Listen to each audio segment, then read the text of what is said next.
Siya, si Billiken, isang Japanese charm doll, often depicted as monkey-like image with pointy ears and mischievous smile. Pero alam nyo ba mga kalaro na si Billiken ay hindi talaga Japanese.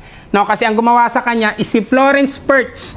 Noong 1908, isa siyang American teacher and illustrator kasi nakita raw niya sa panaginip niya tong image na to ni Billiken. And also, si Billiken yung official mascot ng St. Louis University sa US. Ayan. Tapos, first introduce si Billiken sa Japan, specifically sa Osaka, Japan, noong 1908 or 1909, medyo debatable yun mga kalaro. Nilagay siya sa Chutenkaku Tower sa Shinsekai, Osaka, Japan. Ayan.